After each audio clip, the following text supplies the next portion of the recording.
S'il y a un titre que je peux donner à ce message aujourd'hui, c'est « Tu as une destinée » et c'est bien de savoir que tu as une destinée. Plusieurs personnes ne savent pas qu'ils sont nés pour un but. Parfois, ils en viennent même à se suicider parce qu'ils se disent que la vie n'a plus de sens, parce qu'il y a du désordre dans leurs relations, parce que ça ne va pas bien dans leurs finances, ça ne va pas bien au travail, ça ne va pas bien avec ci, avec ça. Ils finissent par se dire que pourquoi est-ce que je vis? Certains même ont toutes les richesses du monde, mais finissent par se dire que pourquoi est-ce que je vis? Ils en viennent à mettre un terme à leur vie. Amen. Mais Dieu veut que tu saches que tu as une destinée, et cette destinée est glorieuse, et elle se trouve en lui. Et quand tu connais quelle est cette destinée-là, la vie a un sens pour toi, la vie a un but, et puis tu peux vraiment avancer dans la bonne direction. Amen. Et la première des choses qu'il faut qu'on sache, c'est que notre Père est un Dieu de but. Amen. Tout ce qu'il fait, tout ce qu'il dit a un but précis dans son grand plan. Et ce grand plan, c'est d'amener toutes choses sous la domination de Jésus-Christ. Ça, c'est le grand plan que le Père a. Depuis le début, il veut que toutes choses soient amenées sous la domination de Jésus-Christ, afin que le Fils soit honoré de tous de la même façon qu'ils honorent le Père. Amen. Quand on lit la parole, on voit ça. C'est le grand plan et le grand projet que Dieu poursuit. Amener tout l'univers sous la domination de Jésus-Christ. Tous doivent l'honorer, tous doivent être en communion avec le Père, mais pas Jésus-Christ, parce que Dieu l'a choisi ainsi. Amen. Dans Hébreux 1, versets 6 et 11, par exemple, il dit que tous les anges de Dieu l'honorent, en parlant du Fils Jésus. Il dit que tous les anges de Dieu l'honorent. Il n'y a aucun ange dans le ciel qui est au-dessus de Jésus. Tous, Michel et tous les archanges qu'on connaît, tous les grands là, sont en dessous de Jésus-Christ. Même Lucifer, avant sa rébellion, était en dessous de Jésus-Christ. Amen. Il dit que tous les anges l'honorent. Et le livre d'Hébreux, chapitre 1, justement, parle de la suprématie de Jésus-Christ, au-dessus de Moïse, au-dessus des anges, au-dessus de tous. Amen. Et c'est ça le plan de Dieu. Au verset 13, il dit, auquel des anges a-t-il dit, assieds-toi à ma droite jusqu'à ce que je fasse de tes ennemis mon marchepied. Ça doit être verset 13 ou 11. Je suis en train peut-être de me mélanger là, mais c'est soit le verset 11, soit le verset 13. Donc il dit, auquel des anges a-t-il jamais dit, assieds-toi à ma droite jusqu'à ce que je fasse de tes ennemis ton marchepied. Et c'est ce que Dieu est en train de faire aujourd'hui. Jésus-Christ est assis et Dieu est en train de s'assurer que tout soit mis sous les pieds de Jésus-Christ. Amen. Que tout soit mis sous les pieds de Jésus-Christ. Pourquoi? Parce que c'est ça son plan depuis le début. Est-ce qu'on va le comprendre ici tout? Non, on ne va pas certainement tout comprendre pourquoi il veut que ce soit ainsi. Mais il veut que ce soit ainsi. Il est Dieu et nous, on n'est pas Dieu. Il a sa place, on doit garder la nôtre. Donc, c'est ça le grand plan de Dieu, que Jésus-Christ soit au-dessus de Dieu, au-dessus de tout. Amen. Au-dessus de tout. Et tu as été créé pour collaborer avec Dieu à ce plan-là. Tout ce qui se passe dans l'univers, tout ce qui se passe aujourd'hui dans le monde, dans l'Église, c'est pour réaliser ce grand plan de Dieu. Et Dieu a écrit un scénario. Et dans le scénario de Dieu, ce qui est intéressant, c'est qu'il n'y a pas de figurant. Souvent, dans les scénarios que les hommes écrivent, les films, il y a des acteurs principaux et puis il y a des acteurs secondaires et puis il y a les figurants qui passent juste dans la rue. Mais dans le scénario de Dieu, il n'y a pas de figurant. Chacun a un rôle principal à jouer. Amen. Chacun a un film où il est l'acteur principal. Il a un rôle principal à jouer. Amen. Il a un rôle principal à jouer. Dieu a choisi de ne pas violer notre volonté. Bien qu'il ait écrit un scénario, bien qu'il ait écrit un plan pour ta vie et pour ma vie, il a choisi de ne pas violer notre volonté. Nous allons choisir librement d'accepter son plan. Nous avons choisi librement d'embrasser son plan ou de le rejeter. Et le fait que l'on choisisse ou l'on rejette le plan de Dieu ne change pas ses dispositions à notre endroit. Il nous aime au max. Pourquoi? Parce qu'il est amour. Il est incapable de ne pas nous aimer. Même ceux qui choisissent de rejeter les plans de Dieu et qui disent que Dieu n'existe pas, Dieu les aime quand même. Ils s'en vont en enfer, ils se perdent, Dieu pleure sur eux, mais ils s'en vont quand même en enfer, il les aime. Il ne peut pas forcer et violer leur volonté en disant que viens me suivre, ne va pas en enfer, ne va pas vivre l'éternité loin de moi. Il ne va pas violer leur libre choix, il va les laisser. Et même ceux des chrétiens qui n'acceptent qu'à moitié les plans de Dieu, et par exemple le salut, et qui refusent de savoir tout ce qui vient après le salut, Dieu les aime de la même façon qu'il aime ceux qui vont en enfer. C'est-à-dire, il est amour, il les aime aussi au max. Amen. Ils ne connaîtront pas la plénitude. Dieu est triste parce qu'ils ne connaîtront pas la plénitude. Parce qu'ils refusent certains desseins de Dieu, ils n'acceptent que, par exemple, certaines choses et refusent autre chose. Ils ne veulent pas savoir autre chose. Ils ne connaîtront pas la plénitude. Dieu les aime pareil. Ils iront au ciel et ils vont se rendre compte qu'ils auraient pu faire plus. Et qu'ils iront même très vite au ciel parce que Satan va les tacler en s'appuyant sur le fait qu'ils ne connaissent pas la vérité entièrement. Amen. Amen.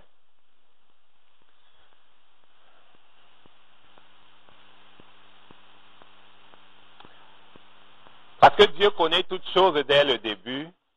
Il t'a vu, il t'a désiré, il t'a créé afin que tu communies avec lui. Dès le début, il t'a vu, il t'a désiré. Ce n'est pas un accident le fait que tu existes. Ce n'est pas la décision de tes parents le fait que tu existes. Amen. C'est vraiment parce que Dieu t'a désiré que tu existes. Amen. C'est parce que Dieu t'a créé que tu existes. Donc tu as un but, tu as une destinée. Tu as une destinée. Tu es important dans le plan de Dieu. Tu es quelqu'un qui a de la valeur. Les gens autour de toi peuvent ne pas le savoir. Peut-être toi tu ne le réalises pas encore, mais tu as une destinée. Et ton passé, quel que soit, ne peut pas empêcher ta destinée de se réaliser. Et à partir du moment où tu fais alliance avec Dieu, où tu marches avec lui main dans la main, il est capable de restaurer les années que les sauterelles ont volées de ta vie. Il est capable de restaurer tes finances. Il est capable de restaurer tes relations. Il est capable de t'amener sur le terrain où tu vas enfin jouer le rôle premier qui est le tien pour influencer le monde pour lui, pour contribuer de façon décisive à ce grand plan qu'il poursuit, à savoir amener toutes choses sous son règne par Jésus-Christ. Amen. Seigneur, nous te bénissons parce que tu es vivant. Tu as un plan et un but pour chacun de nous. Nous ne sommes pas des concurrents, Seigneur, dans le plan que tu poursuis, Seigneur. Te bénissons parce que nous sommes chacun des acteurs principaux. Et il y a des choses que si nous ne faisons pas, Seigneur,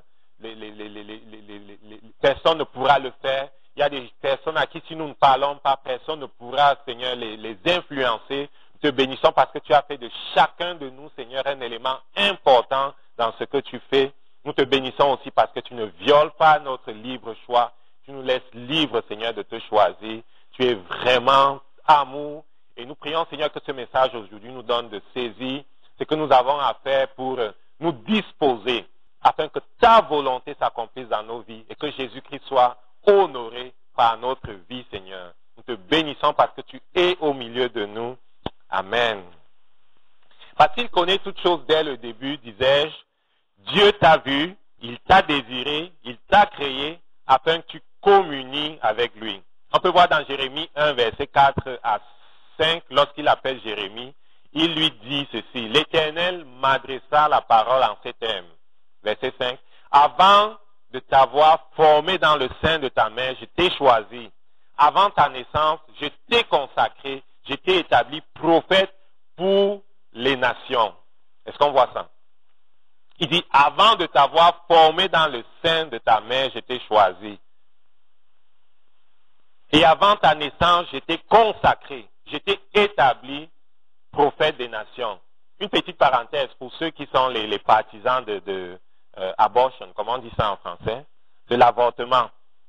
Ici, Dieu dit que avant que je t'ai formé dans le sein de ta mère, je t'ai choisi. Et qui disent que ceux qui sont dans les seins des femmes ne sont pas des personnes. Dieu dit de ces gens qui sont dans le sein des femmes que avant que tu ne sois même formé, je t'ai choisi. Il dit avant ta naissance, je t'ai consacré. Il y a des fœtus qui sont mis à la poubelle alors que Dieu avait un but pour eux, alors que Dieu les regarde comme des personnes et qu'il les a déjà choisis et déjà consacrés. Il y a des prophètes qui sont mis à la poubelle par des gens parce qu'ils se disent que ce n'est pas des vraies personnes. On peut se débarrasser d'eux pour vivre notre vie. Amen. C'est c'est une, comment on dit ça, c'est une rébellion terrible contre Dieu que d'avorter quelqu'un. Parce qu'on dit à Dieu, ce plan que tu as voulu réaliser par cette personne qui est encore sous la forme d'un fœtus, je vais l'arrêter en mettant hors de moi cet enfant. Amen.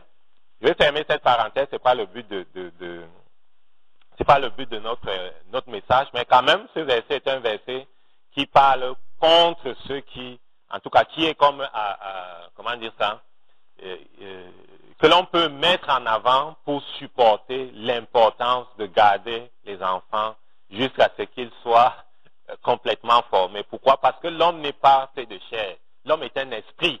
Il a une âme et il vit dans un corps.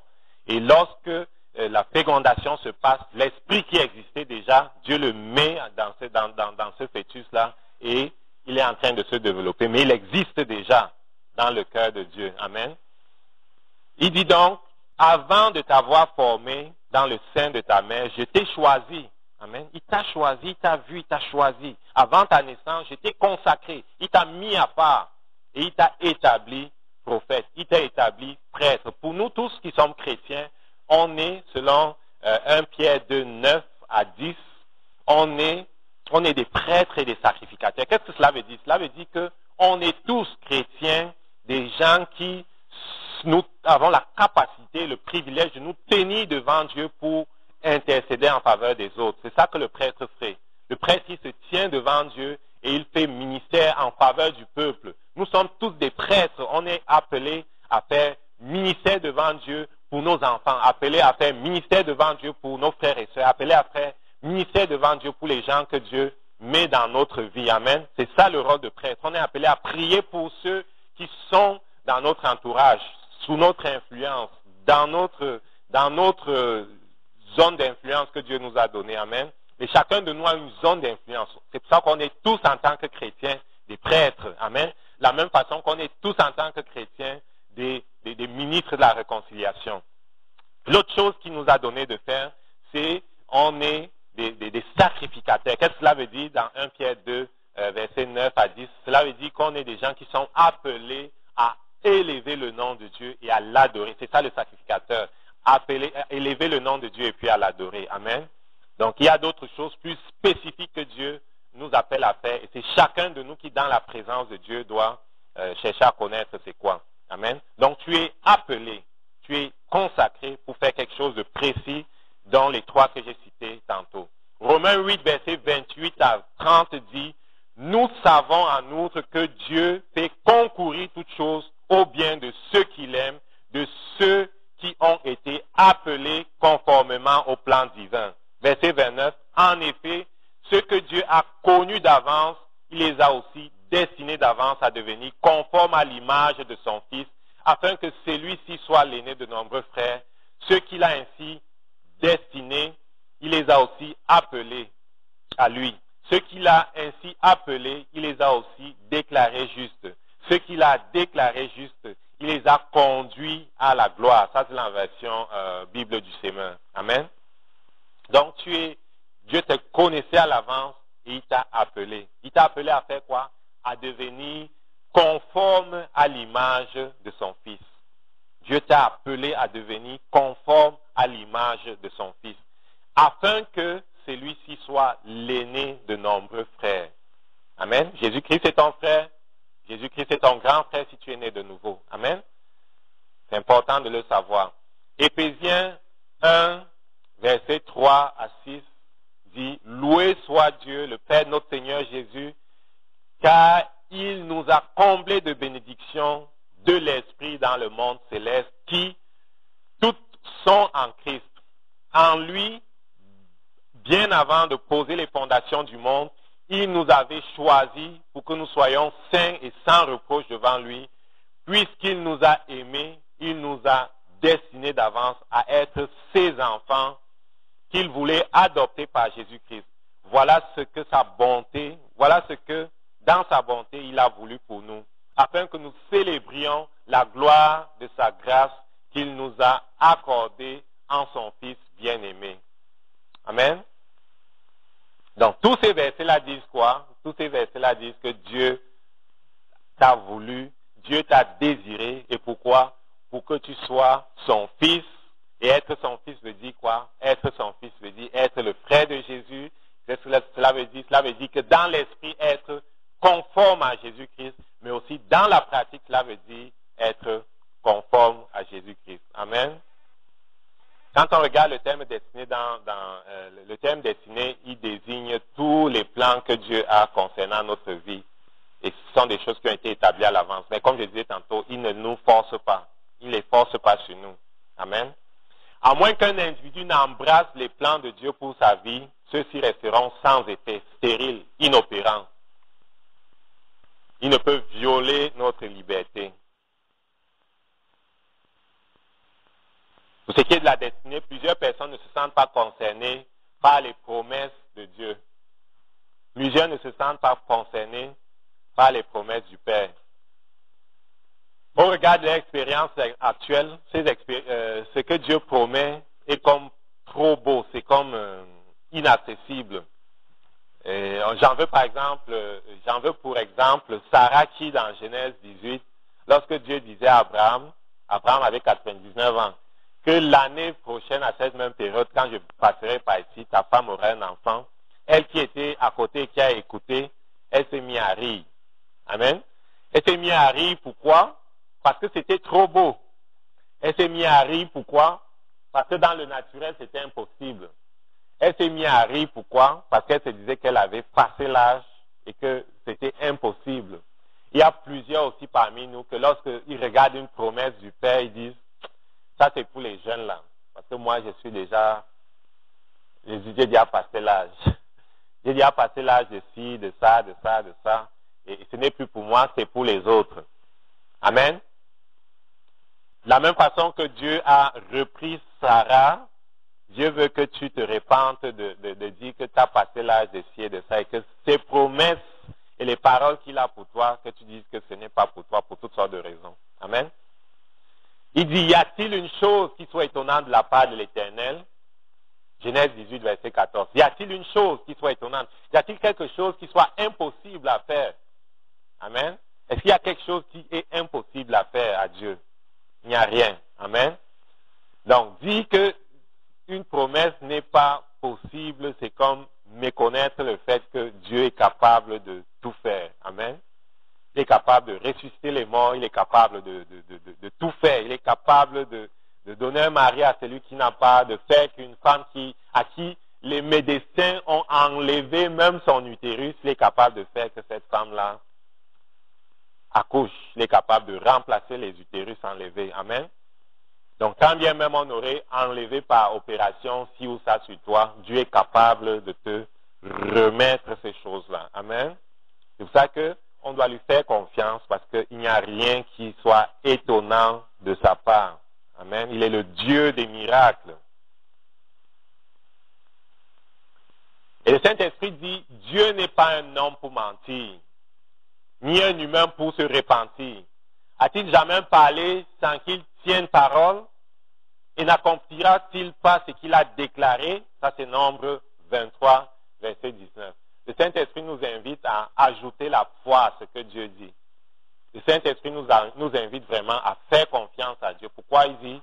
Il dit, Dieu n'est-il pas homme pour mentir, ni un humain pour se repentir? Est-ce que Dieu est un homme pour mentir? Est-ce que Dieu est un humain pour se repentir? Ça, c'est les hommes qui mentent, c'est les hommes qui ont à se repentir de ce qu'ils ont dit. Quand Dieu parle, il va accomplir ce qu'il a dit. Amen. Donc, on peut lui faire confiance. Donc, lorsqu'il dit que tu as une destinée, lorsqu'il dit que tu es une personne de valeur, lorsqu'il dit que tu vas accomplir quelque chose, que tu vas posséder quelque chose, s'il te plaît, fais-lui confiance. Ne tiens pas compte de ce que tu vois. Amen. Donc, le plan de Dieu pour ta vie, au premier chef, c'est que tu sois conforme à l'image de son Fils. Je veux revenir là-dessus. Qu'est-ce que cela veut dire d'être conforme à l'image de son Fils? Comment savoir si j'ai atteint ce but-là? Parce que c'est la première, c'est la chose principale que Dieu veut faire. C'est qu'on soit conforme à l'image de son Fils. Amen. Ça, c'était dans Romains 8, verset 29. Amen. Un indice de réponse à ce que que j'ai posée comme question se trouve dans ces mêmes versets-là, où il a dit « afin que celui-ci soit l'aîné de nombreux frères ». OK? Et donc, être conforme à l'image de son Fils a pour finalité que l'on soit frère avec Jésus-Christ. Amen. Donc, par la nouvelle naissance, nous devenons enfants de Dieu, selon ce que Jean 1,12 dit.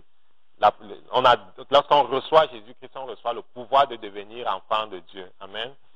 Et on est frère avec Jésus-Christ. On est semblable à lui par l'Esprit. C'est pour ça que 1 Corinthiens 6, 17 dit « Celui qui s'attache au Seigneur est avec lui un seul esprit. » 1 Jean 4, 17 dit « Tel qu'il est, nous sommes aussi dans ce monde. » Donc spirituellement, on est exactement comme Jésus. C'est pour ça que Dieu a rêvé de ce que l'on soit conforme à son Fils.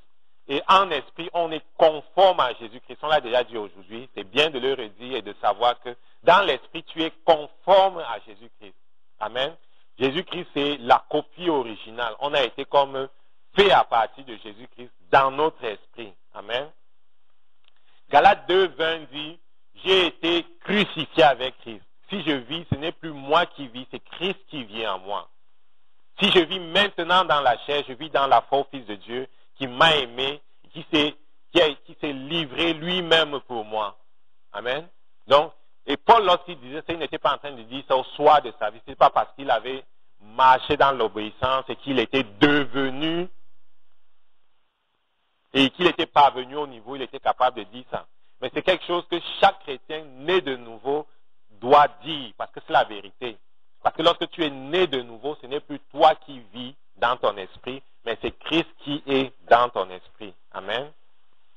Donc, devenir conforme à Christ, c'est réalisé, Dieu l'a réalisé par le miracle de la nouvelle naissance. Amen. Dans un deuxième temps, devenir conforme à Christ veut dire manifester le royaume de Dieu comme Jésus-Christ l'a manifesté. Est-ce qu'on comprend ça? Dieu a un grand plan qui poursuit. Le grand plan que Dieu poursuit, c'est d'amener toute chose sous la domination de Jésus-Christ. Et dans ce grand plan que Dieu poursuit, tu as un rôle important à jouer. C'est pour ça que Dieu t'a voulu dans cette génération. Tu as un rôle important à jouer, un rôle que si tu ne joues pas, personne ne pourra le jouer. Et Dieu, pour que tu puisses jouer ce rôle-là, c'est t'assurer que tu le connaisses, que tu reçoives son nom et que tu sois dans l'esprit conforme à Jésus-Christ, que tu sois exactement comme Jésus-Christ, parce qu'il a choisi d'avoir comme une nouvelle génération, une nouvelle race, une race qui n'a jamais existé, à savoir les chrétiens, des gens qui sont exactement comme Jésus-Christ dans leur esprit et qui marchent sur la terre et qui sont des maisons de Dieu, qui sont des portes ouvertes afin que le royaume de Dieu investisse la terre et qui ont le même ministère que Jésus-Christ. Donc, être conforme à Jésus-Christ dans un premier temps, c'est par la nouvelle naissance recevoir sa nature dans notre esprit, mais c'est aussi dans la soumission au Saint-Esprit, marcher avec lui pour manifester comme Jésus-Christ l'a fait le royaume. Amen. Pourquoi je dis c'est ça? Pourquoi il dit ces choses-là? Parce que quand on lit la parole, on peut voir, par exemple, dans Luc 6 au verset 40, Jésus dit, le disciple n'est pas plus que le maître, mais tout disciple accompli sera comme son maître. Le disciple n'est pas plus que le maître, mais tout disciple accompli sera comme son maître. Et Jésus-Christ, lorsqu'il nous amène dans la vie de Dieu, lorsqu'il nous fait naître de nouveau, son objectif, c'est pas qu'on soit des bébés qui restons dans les berceaux spirituels éternellement. Mais son objectif, c'est qu'on devienne des disciples. Amen. Qu'on devienne des disciples. Et il dit, il veut même qu'on soit des disciples accomplis. Des disciples accomplis, c'est quoi? C'est des disciples qui font exactement comme leur maître. Ils agissent comme si leur maître était présent. Ok? Ils sont accomplis. Ils ont compris leur maître. Pourquoi je dis ces choses-là? Parce que quand on lit plus loin, on voit dans le livre de Marc, un monsieur qui avait apporté son fils malade auprès de ses disciples. Jésus était à la transfiguration avec Pierre, Jean et Jacques. Les autres 9 disciples étaient restés à terre, au bas de la montagne. Et quelqu'un était venu leur apporter son fils qui était comme possédé par un esprit, cela se manifestait par des convulsions, cela se manifestait par des convulsions, ok? Et lorsque les 9 disciples ont essayé de chasser cet esprit-là, ils n'ont pas pu, ok? Il se peut que cet esprit ait commencé encore à se manifester et que même les 9 disciples qui étaient restés à terre et qui n'étaient pas à la montagne de la transfiguration ont paniqué. Il se peut qu'ils aient paniqué. Jésus-Christ les avait envoyés, là on voit dans Matthieu 10, avec le pouvoir sur toute maladie et sur tout esprit. Matthieu 10, verset 1, il les avait envoyés pour accomplir des prodiges. Ils les avaient envoyés plusieurs fois. Ils avaient vu Jésus faire des miracles. Ils avaient été enseignés, instruits. Mais voilà que face à cet enfant malade, ils étaient comme démunis. Lorsque Jésus donc descend de la montagne, le Père au verset 17 lui dit que j'ai amené auprès de toi mon fils qui est dépossédé et muet. Et en quelques lieux qui le saisissent, il le jette par terre. L'enfant écume, grince des dents et devient raide. J'ai prié tes disciples de chasser l'esprit et ils n'ont pas pu. Qu'est-ce que l'homme dit? J'ai amené auprès de toi mon fils, mais tes disciples n'ont pas pu. Aux yeux de l'homme, les disciples de Jésus, normalement, devraient être capables de le faire. Amen. Ils devaient être capables de lui, de s'occuper de l'esprit qui tourmentait son fils. Mais ils n'ont pas été capables. Et voilà le Père qui se plaint. Et qu'est-ce que Jésus va dire? Verset 19. Marc 9, verset 19. Qu'est-ce que Jésus dit? Est-ce que Jésus s'excuse auprès de ses disciples de les avoir abandonnés pendant qu'il était sur la montagne? Non. Il ne s'excuse pas. Il dit, race incrédule. Race incrédule, leur dit Jésus. Jusqu'à quand serai-je avec vous? Jusqu'à quand vous supporterai-je? Amenez-les-moi. Il demande qu'on apporte le Fils. Et Jésus-Christ commande à l'Esprit de partir. L'Esprit s'en va. Le Fils se relève, guéri complètement. Le Père dit, j'ai amené auprès de toi mon Fils. Tes disciples n'ont pas été capables de le guérir. Mais Jésus ne s'excuse pas auprès des disciples. Il les reprimande. Cela veut dire que Jésus s'attendait à ce que ses disciples, à un moment donné, prennent charge et continuent de faire exactement ce qu'il faisait. Et donc, Jésus-Christ s'attend certainement, parce qu'il ne fait pas exception de personne, parce qu'il ne fait pas de différence, il s'attend à ce que nous aussi, en cheminant avec lui, en le regardant faire, on parvienne à un niveau où on est capable de régler les problèmes lorsque les gens viennent à nous. Amen. Jésus-Christ ne se réjouit pas de l'Église qui est incapable de résoudre les problèmes. Je vous le dis, sur la base de ça là, il ne se réjouit pas de ce qu'on soit incapable de répondre aux besoins des gens. C'est pour ça qu'on doit courir à lui et dans sa présence pour chercher à comprendre ce que l'on n'a pas encore saisi, pour chercher à recevoir la clé qui nous manquerait, ok, pour être réglé comme il faut, parce qu'on doit être comme lui. Les gens nous regardent comme étant ses représentants. Ils viennent à nous en s'attendant à recevoir exactement ce que Jésus a promis. Et Jésus s'attend à ce qu'on leur donne exactement ce qu'il a promis. Amen. C'est pour ça que lorsqu'il s'était retrouvé avec les disciples et qu'il y avait une foule qui avait fait 3 jours avec lui et qui était affamée et tout ça, les disciples disaient, renvoyons-les parce qu'il n'y a rien, il n'y a pas de choses à manger ici. Il leur a dit, donnez-leur vous-même à manger. Pourquoi? Parce que toujours, il s'attend, Jésus, à ce que l'on fasse ce que lui il aurait fait. Amen. Il s'attend à ce que l'on réponde aux besoins des gens. Il s'attend à ce qu'on donne le royaume aux gens. C'est ça notre rôle. C'est ça notre destinée. Être conforme à l'image de Jésus-Christ, aussi bien par la nouvelle naissance, mais aussi dans la pratique au quotidien. Amen. Et Romains 8, verset 19 dit, toujours pour appuyer le fait que Dieu s'attend à ce que l'on manifeste le royaume, que le monde même s'attend à ce qu'on manifeste le royaume. Romains 8, verset 19 dit, la création attend avec un ardent désir la révélation des fils de Dieu. Toute la création soupire. Pourquoi? Parce qu'il n'y avait pas de péché avant. Et avant que le péché n'entre dans le monde, il n'y avait pas de mauvaises herbes, il n'y avait vraiment pas de choses bizarres qui poussaient même sur la terre. La terre était fertile. Mais après que le péché soit entré dans le monde, la terre a été maudite, on se souvient. La terre a été maudite. Et même la terre soupire après ce qu'elle a connu avant, à savoir pas de mauvaises herbes, pas de malédiction. Et c'est nous qui sommes appelés à faire venir ces choses-là. Non seulement la terre, mais même les hommes soupirent après quelque chose que l'Église est amenée à manifester. Amen. Dieu est en train de se lever une génération d'hommes et de femmes qui vont être complètement consacrés à lui comme Jésus l'était, complètement soumis à lui comme Jésus l'était, pour manifester le royaume. Amen. Pour manifester le royaume. Dans le verset que j'ai lu, on dit qu'un Nathan avec un Adam désire la révélation dans le grec là. Révélation là, c'est à apocalypsis. C'est un peu comme apocalypse, apocalypsis. Et cela veut dire aussi mettre à nu. Amen. Mettre à nu. Manifester. Manifestation, apparence.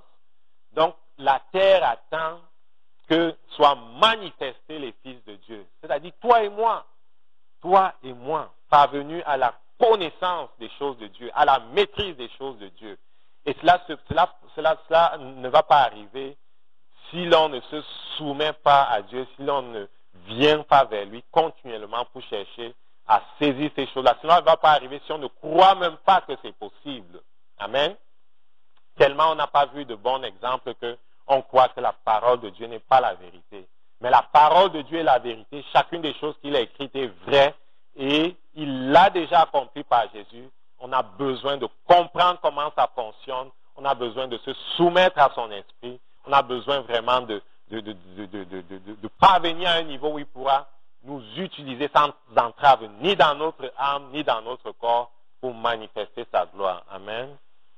Il y a dans la parole de Dieu quelques exemples de personnes qui ont collaboré avec Dieu pour remplir leur destinée de façon vraiment, de façon pleine. Il y a Abraham, il y a Moïse, il y a Jacob, il y a Josué, il y a Paul, il y a plusieurs personnes qui ont contribué collaboré avec Dieu pour manifester le royaume de Dieu, pour remplir leur destinée. On va regarder un peu ce qu'ils ont fait, ces personnes-là. Abraham, par exemple, sur la parole de l'Éternel, il partit de son pays. Quand on regarde Genèse 12, Dieu lui dit, quitte ton pays. Et il obéit dès le début, il obéit à Dieu, il quitte son pays. Ok? Abraham a obéi à Dieu, il est parti de son pays. L'autre chose qu'il a fait, c'est qu'il a accordé de la valeur à la présence de Dieu. Genèse 12, verset 2, il regarda et aperçut soudain trois hommes. Genèse 18, verset 2 à 8. Il regarda et aperçut soudain trois hommes qui se tenaient à quelque distance de lui. Dès qu'il les vit, il courut à la rencontre depuis l'entrée de sa tente et se prosterna à terre.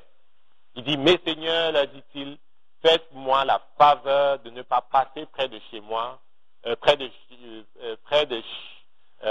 chez votre serviteur sans vous arrêter. Donc, il voit passer au loin trois personnages, dont l'Éternel, et il court vers eux et leur dit, faites-moi la faveur de ne pas passer loin de votre serviteur sans vous arrêter. Donc, il chérissait la présence de Dieu. Amen. Si nous voulons parvenir à manifester le royaume de Dieu et puis accomplir notre destinée, c'est quelque chose qu'on doit faire. On ne doit pas être indifférent à la présence de Dieu. On ne doit pas être indifférent à ce qu'il fait. On ne doit pas être indifférent à sa parole, parce que Dieu et sa parole ne sont qu'un. Si on est indifférent à la parole de Dieu, c'est qu'on est indifférent à la présence de Dieu, et cela ne va pas nous aider. Amen. Donc, il courait vers Dieu lorsqu'il avait l'occasion de le faire. Ok? Il courait vers Dieu. Est-ce qu'on court vers Dieu? Est-ce qu'on court vers sa parole? Est-ce qu'on chérit sa présence? L'Éternel lui confia. Okay? L'Éternel lui confia, on est toujours dans Genèse 18. L'Éternel dit alors, cacherai-je à Abraham ce que je vais faire? Il deviendra l'ancêtre d'une grande et puissante nation et une source de bénédiction pour tous les peuples de la terre. À cause de sa communion avec Dieu, Abraham était devenu l'ami de Dieu, au point où Dieu n'était pas capable de faire quelque chose sans lui dire.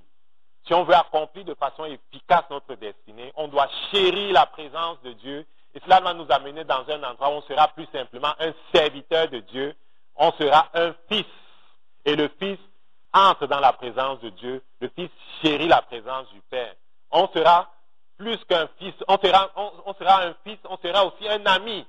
OK? Parce que on est fils, on est amis, on est proche. On sera comme un confident à qui Dieu va dire des choses. Amen.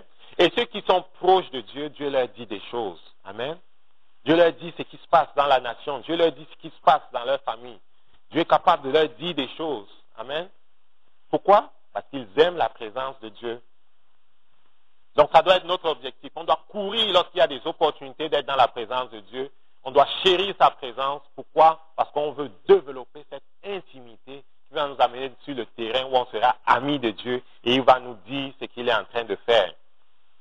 L'autre chose qu'Abraham a fait, c'est qu'il a cru la promesse d'être père d'une multitude. Lorsque Sarah et lui avaient passé l'âge de reproduire. Il a cru Dieu. Et dans Romains 4, verset 17, il est dit qu'il n'a pas tenu compte de son corps. OK? Il était persuadé que Dieu est capable d'accomplir ce qu'il a dit. Amen. Et il a commencé à faire comme Dieu. Il appelait les choses qui ne sont pas comme si elles sont encore, comme si elles sont déjà.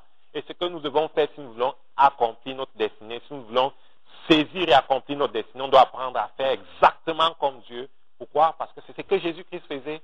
Et on est appelé à être conforme à l'image de Jésus, à savoir appeler les choses qui ne sont pas comme si elles étaient déjà. Amen. Appeler les choses qui ne sont pas comme si elles étaient déjà. Okay? Et il était même prêt à sacrifier son fils. Genèse 22. Dieu lui a dit, va sacrifier ton fils. Il est allé. Il était prêt à sacrifier son fils. À cause de son obéissance, il est devenu le père d'une multitude. Donc quelque chose de remarquable, c'est l'obéissance d'Abraham. C'est le fait que quand Dieu dit quelque chose, il croit. C'est le fait qu'il chérit la présence de Dieu. Il était parvenu au niveau, il était ami de Dieu. Et c'est le chemin que nous devons suivre si nous voulons être vraiment des personnes qui accomplissent notre destinée. Moïse, par exemple, on va dire 2 ou 3 choses sur Moïse. Il abandonna la gloire de l'Égypte pour s'identifier à son peuple. Ensuite, il s'enfuit à Madian et il sert pendant 40 ans son beau-père. Donc, il abandonne la gloire de l'Égypte. C'était quelqu'un qui n'était pas séduit par les richesses du monde. Il aurait pu accepter d'être un prince d'Égypte et de recevoir la gloire qui venait des hommes, mais il a choisi de partir de l'Égypte.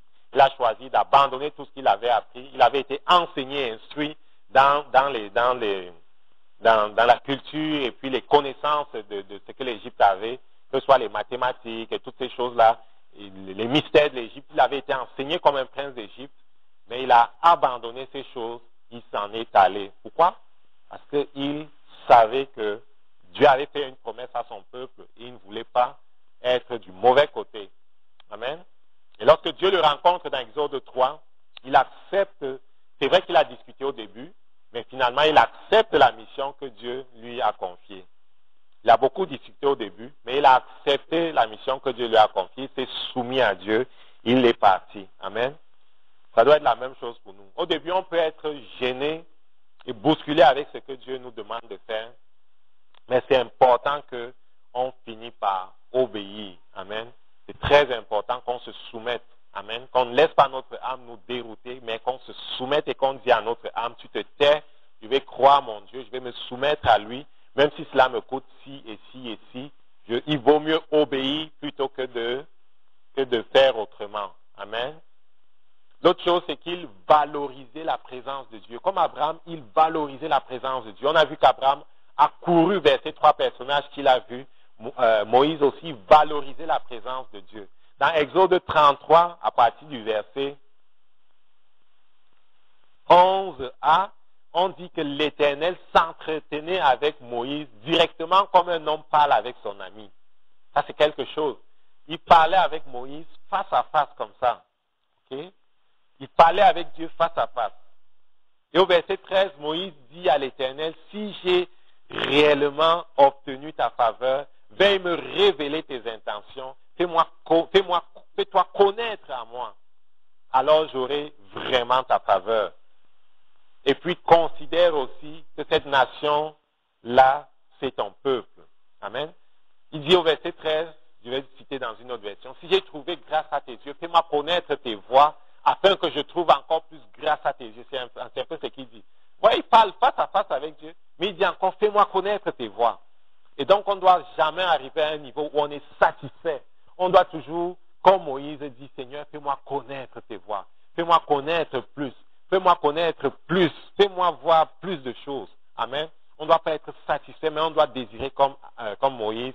On doit vouloir comme Abraham la présence de Dieu et la connaissance des voies de Dieu. Pourquoi? Parce que c'est ça qui nous donne la victoire. C'est ça qui nous établit dans notre héritage. C'est ça qui nous permet de remplir à la perfection notre rôle. Amen. Donc la connaissance de Dieu, la communion avec Dieu. Ce qui est de Josué, ou ce qui est de Josué, qu'est-ce qu'on dit de Josué? Ce qui est de Josué, c'est la même chose.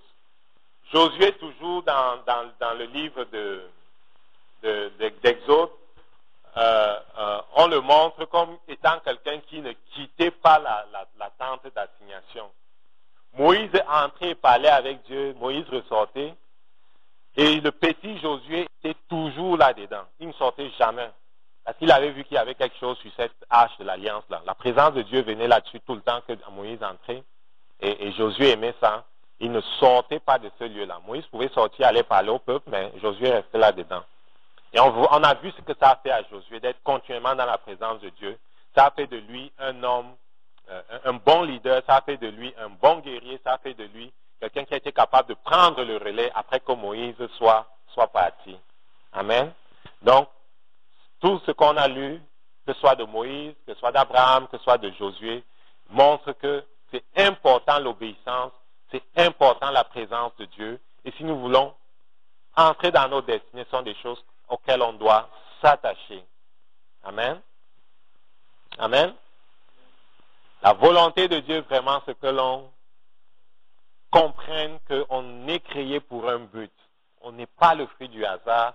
Il n'y a pas de figurant dans ce qu'il a écrit comme scénario pour l'univers. Tu as un but précis, un but, des choses à accomplir que si tu ne les fais pas, personne ne va les faire. Il y a des gens qui vont se perdre parce que tu ne les auras pas faites. Dieu va te demander le prix de leur âme. Toi, tu vas être sauvé. Tu ne vas pas avoir la plénitude si tu ne collabores pas comme il faut avec l'Esprit de Dieu. Amen. Mais parce qu'on est encore à vie, c'est toujours possible de s'ajuster. OK? C'est toujours possible de nous ajuster. Amen.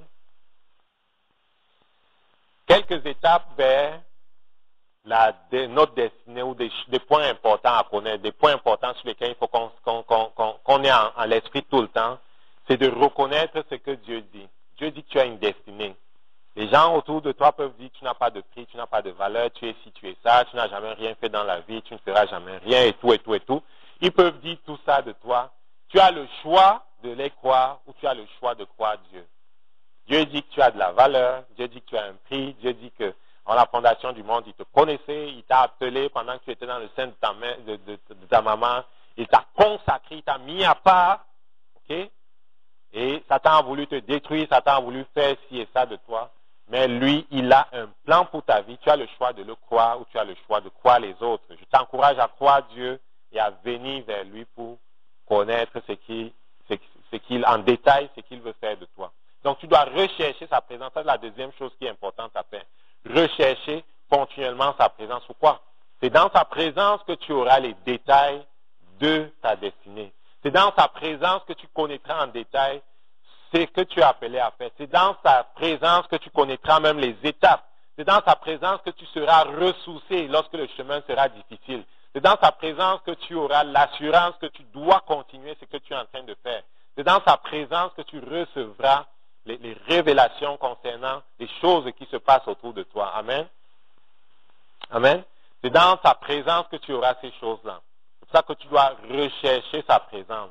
Et je disais tantôt que Dieu et sa parole ne sont qu'un. Une façon de rechercher la présence de Dieu, c'est de s'habituer à ou lire sa parole ou l'écouter. Elle existe aujourd'hui en MP3. Tu peux même pendant que tu fais ta vaisselle, pendant que tu fais du repassage, pendant que tu fais n'importe quoi, tu peux le mettre dans la maison, le mettre sur l'ordinateur et écouter. OK? Tu peux faire comme ça pour cultiver sa présence. Trouve les moyens de cultiver sa présence, de t'exposer à sa parole, de t'exposer à lui, et ça va devenir de plus en plus facile. Amen. Sa présence est vraiment importante. Et quand on regarde toutes les personnes que le Seigneur a envoyées, il leur disait tout le temps, je serai avec toi. Lorsqu'il envoie Moïse et que Moïse est en train de se plaindre et d'avoir peur d'accepter la mission que Dieu lui confie, Dieu lui dit, à plusieurs reprises, je serai avec toi. Va, je serai avec toi. Amen. Il dit, je serai avec toi. Amen. Et il y a plusieurs versets dans la parole de Dieu où il envoyait des gens, il leur disait, je serai avec toi. Amen. Il dit, par exemple, dans Exode 3, je l'ai déjà dit, verset 12 à Moïse, je serai avec toi. Et ceci sera pour toi un signe que c'est moi qui t'envoie. Quand tu auras fait sortir d'Égypte le peuple, vous me servirez dans cette montagne. Il dit à Josué, Josué 1, verset 5, nul ne tiendra devant toi tant que tu vivras. Je serai avec toi. Comme j'ai été avec Moïse, je ne te délaisserai point, je ne t'abandonnerai point. Donc Dieu qui t'envoie veut que tu saches qu'il sera avec toi. C'est ça que Jésus-Christ a dit, voici, je suis avec vous tous les jours jusqu'à la fin du monde. Il a dit, allez faire de toutes les nations des disciples. Et il a dit à la fin, je suis avec vous tous les jours. Il a continué de dire ce que le Père a toujours dit à ceux qui l'ont envoyé, à savoir, je serai avec toi, je ne t'abandonnerai pas. Je suis avec toi, je ne t'abandonnerai pas. Pourquoi? Parce que le Père sait qu'il n'y a rien en nous qui soit capable d'accomplir les choses qu'il nous demande de faire. Il n'y a rien en toi qui soit capable de convaincre les gens. C'est l'Esprit de Dieu qui le fait. Mais Dieu a besoin de ta bouche. Dieu a besoin de tes pieds. Il a besoin de tes mains pour toucher les malades. Il a besoin de toi. Il veut collaborer avec toi. Amen. Il dit, je serai avec toi. Va avec la force que tu as. Ça, il disait à Gédéon. Gédéon se plaignait aussi d'être petit, de ne pas être capable. Mais Dieu dit, je serai avec toi. Ok? Je serai avec toi. On peut encore voir Josué 3, verset 7. L'Éternel dit à Josué, aujourd'hui je commencerai à t'élever aux yeux de tout Israël, afin que tu saches que je serai avec toi comme j'ai été avec Moïse. Dans 1 Roi, verset 11, 38, il dit, si tu obéis à tout ce que je t'ordonnerai, et si tu marches dans mes voies, si tu fais ce qui est droit à mes yeux, en observant mes lois, mes commandements, comme l'a fait David, ça il parlait à Salomon, je serai avec toi, je te bâtirai une maison stable, comme j'ai bâti à David, je te donnerai Israël. Et pour nous aujourd'hui, on n'a pas à respecter 1100 commandements pour que Dieu soit avec nous. Il est avec nous à cause de Jésus-Christ. On a reçu Jésus-Christ dans notre vie, on est enfant de Dieu, Dieu est avec nous à cause de Jésus. Donc notre alliance avec Dieu ne dépend même pas de nous, c'est une alliance qui dépend de Jésus. Elle n'est pas violable. Donc Dieu ne peut pas nous rejeter à cause de ce que c'est Jésus qui a fait alliance avec lui en notre faveur. Amen. Jésus est notre représentant. Jésus ne peut jamais fauter. Donc, on a l'assurance que notre alliance est pérenne. Elle va durer, elle va rester éternellement. Et Dieu, sa présence, on l'a toujours avec nous. Et à cause de sa présence, on a la victoire. Dans Isaïe 43, verset 2, il disait, si tu traverses les eaux, je serai avec toi. Et les fleuves, ils ne te submergeront point. Si tu marches dans le feu, il ne te brûlera pas. Les flammes ne t'embrasera pas. Amen. Cela veut dire qu'il est possible que l'on passe par les eaux. Il est possible que l'on passe par le feu. Il est possible que l'on passe par les tribulations. Il dit, vous connaîtrez les tribulations dans le monde. Il est possible que les choses se passent mal dans ta vie, des fois. Mais souviens-toi que sa présence t'assure le succès. Souviens-toi que sa présence fera en sorte que le feu ne te brûle pas, que les eaux par lesquelles tu passes, même s'ils montent au niveau de ton cou, elles ne te submergent pas. Il est possible que Satan, et même pas qu'il est possible, il va certainement essayer des choses pour te détruire, mais il ne va pas réussir tant que tu restes sur le terrain de la foi. C'est pour ça qu'il dit, je suis avec toi, je ne t'abandonnerai pas. Amen. C'est très important que l'on ait l'assurance que c'est à cause de sa présence que l'on a la victoire, c'est à cause de sa présence que l'on va réussir. À Jérémie disait, je te rendrai pour ce peuple comme une forte muraille d'airain. Ils te feront la guerre, mais ils ne te vaincront point, car je serai avec toi pour te sauver, pour te délivrer. Est-ce qu'on aura des guerres et des batailles? Oui. Le monde va nous faire la guerre. Satan nous fait de la bataille. Il attaque ci et ça, il attaque nos finances, il attaque nos enfants, il attaque plusieurs domaines de nos vies. Il essaie de mettre des désordres dans nos relations. Il essaie de faire des choses. Mais Dieu dit qu'il ne te vaincra point. Je suis avec toi pour te délivrer, pour te sauver. Amen. Souvent, c'est nous qui abandonnons le Seigneur et on dit que c'est lui qui nous a abandonnés. Mais il ne nous abandonne jamais, c'est nous qui l'abandonnons. Quand? On l'abandonne quand on cesse de croire sa parole. On l'abandonne quand on croit Satan et se laisse aller au doute. On l'abandonne quand on commence à considérer les choses naturelles et se laisser à dire que ce que Dieu a promis ne va pas arriver. On l'abandonne lorsqu'on est dans le naturel. Amen. C'est ça que la parole de Dieu dit que si tu es dans tes pensées, si tu es charnel, ben tu vas aller à la mort. Mais si dans tes pensées tu es spirituel, c'est la vie. Okay, c'est Galates 6, verset 8. Je suis en train de traduire de l'anglais. Amen. Donc si dans tes pensées tu es dominé par ce qui est spirituel, c'est la vie. Ça va te donner la victoire et la vie. Mais si dans tes pensées tu te laisses aller aux choses naturelles et charnelles, ça va t'apporter la mort. Mais Dieu veut que, à cause de sa présence, que tu te souviennes que tu as la victoire. Tu vas être attaqué, mais tu as la victoire. Amen.